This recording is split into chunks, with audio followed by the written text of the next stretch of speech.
नमस्ते। आज हम बात करेंगे ऑथेंटिसिटी की, यानी प्रामाणिकता की।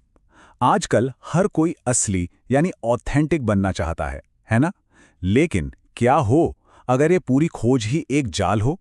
ये कोट तो हम सबने कहीं ना कहीं जरूर देखा होगा। खुद बनो, बाकी सब तो पहले से ही कोई और है। इसे अक्सर महान लेखक ऑस्कर वाइल्ड का बताया जाता है और ऑथेंटिक होने की सलाह के लिए इससे बेहतर क्या हो सकता है, राइट? लेकिन यहां एक छोटा सा ट्विस्ट है। जरा सोचिए, जो कहावत हमें ऑथेंटिक बनने को कह रही है, क्या वो खुद ऑथेंटिक है? इसका जवाब है नहीं। जी हां, बिल्कुल नहीं। असल में ये कोट ऑस्कर वाइल्ड का है ही नहीं। ये तो शायद 1999 के आसपास इंटरनेट पर पैदा हुआ। और यही एक छोटा सा छूट हमें एक बहुत बड़ी और गहरी सच्चाई की ओर ले जाता है। तो ये जो कोट ऑथेंटिक नहीं है, ये हमें ऑथेंटिसिटी के बारे में ही एक बहुत बड़ी बात बताता है।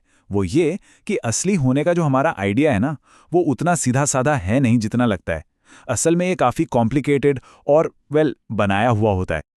इसे समझने के लिए चलिए एक कॉन्सेप्ट की बात करते हैं, ऑनलाइन ऑथेंटिसिटी पैराडॉक्स, मतलब एक विरोधाभास। हम सब ऑनलाइन असली दिखना चाहते हैं, कोशिश भी करते हैं, लेकिन सोशल मीडिया का जो पूरा का पूरा ढांचा है ना, वो इसे लगभग नामुमकिन बना देता है। तो चलिए इसी में थोड़ा और डीप डाइव करते हैं। शुरुआत करते हैं सोशल मीडिया से, जहां हम सब अपनी एक संवारी हुई मतलब क्यूरेटेड पहचान दुनिया को दिखाते हैं। अब जरा इस पर नजर डालिए। एक तरफ है हमारा आइडियल कि हम हर जगह हर किसी के सामने एक जैसे रहें अपने सच्चे रूप में, और दूसरी तरफ है सोशल मीडिया की हकीकत। हम अलग अलग प्लेटफॉर्म्स के लिए अलग अलग चेहरे बना लेते हैं, है ना? लिंक्डइन पर एकदम प्रोफेशनल और इंस्टाग्राम पर एकदम चिल। और रिसर्च भी यही कहती है कि हम अपनी जिंदगी की अच्छी चीजें तो खूब दिखाते हैं, लेकिन मुश्किलों के बारे में शायद ही कभी बात करते हैं। तो सवाल उठता है, ऐसा होता क्यों है? रिसर्च के हिसाब से इसके 3 बड़े कारण हैं। पहला है पॉजिटिविटी बायस, मतलब समाज में अच्छा अच्छा दिखाने का एक दबाव सा है। दूसरा है इंप्रेशन मैनेजमेंट, हम सब एक अच्छी इमेज बनाना चाहते हैं, तो कंटेंट भी सोच समझ कर ही डालते हैं। और तीसरा, जो बहुत इंटरेस्टिंग है, वो है कॉन्टेक्स्ट कोलैप्स, मतलब एक ही पोस्ट को हमारे दोस्त भी देख रहे हैं, परिवार वाले भी और ऑफिस के लोग भी। अब ऐसे में एक सच्चा सेल्फ कैसे दिखाएं? एक रिसर्च में शामिल किसी ने इस बात को बहुत ही अच्छे से समझाया।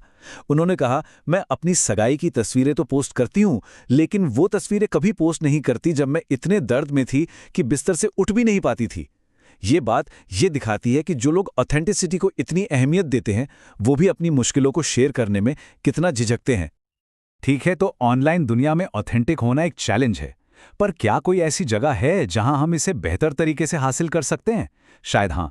और इसका जवाब हमें मिल सकता है डिजाइन की दुनिया में। यहां एक बहुत ही दिलचस्प कॉन्सेप्ट सामने आ रहा है, द को क्रिएटेड सेल्फ, यानी सह निर्मित पहचान। अब देखिए, डिजाइन की दुनिया में एक बड़ी दिक्कत है, उसे कहते हैं कंज्यूमरिस्ट एस्थेटिक्स।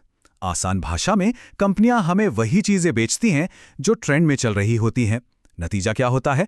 सब कुछ एक जैसा दिखने लगता है। हर कैफे एक जैसा, हर घर एक जैसा, कपड़े एक जैसे। और इस भीड़ में हमारी अपनी पसंद, हमारी अपनी पहचान, वो कहीं गुम हो जाती है। लेकिन इसका एक सॉल्यूशन भी है। इसे कहते हैं बिस्पोक डिजाइन प्रोसेस। ये एक ऐसा तरीका है जो आम लोगों को, मतलब हम जैसे लोगों को, डिजाइनर के साथ मिलकर चीजें बनाने का मौका देता है। ऐसी चीजें जो हमारी असली वैल्यूज को दिखाएं, हमारी अपनी कहानी कहें। यहां हम अपनी ऑथेंटिक पहचान को सच में आकार दे सकते हैं। और ये जो आप देख रहे हैं, ये फ्रेमवर्क इसी प्रोसेस को दिखाता है। इसमें जो क्लाइंट है, यानी वो इंसान जिसके लिए डिजाइन बन रहा है, वो इस पूरी प्रक्रिया में ड्राइविंग सीट पर होता है।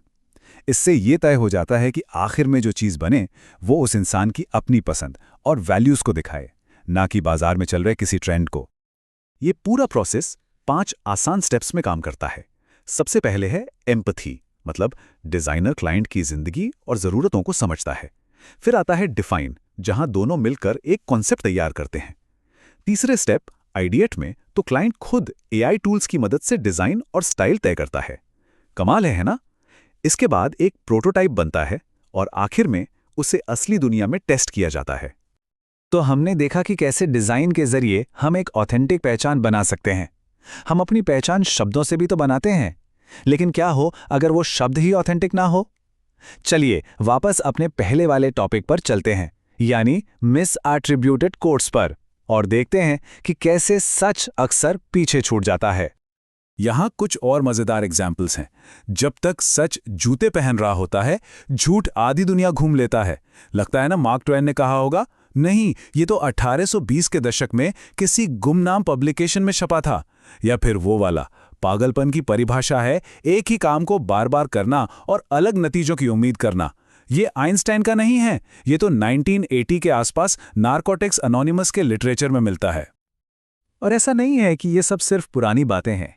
महान फिलॉसफर नीचे का बताया जाने वाला एक फेमस कोट पता है कहां से आया? 2011 में आई एक यंग एडल्ट नॉवल से। सोचिए 2011, ये तो कल की ही बात है। तो इन सब बातों का मतलब क्या है? हमारा ऑनलाइन सेल्फ, हमारा क्रिएटिव सेल्फ और वो बातें जिन्हें हम सच मानकर दोहराते हैं, इन सब को मिलाकर आखिर टेक अवे क्या है? तो देखिए, असली बात यह है, ऑथेंटिसिटी कोई डेस्टिनेशन नहीं है कि हम एक दिन वहां पहुंच जाएंगे और असली बन जाएंगे। नहीं, ये तो एक लगातार चलने वाला प्रोसेस है, एक सफर है।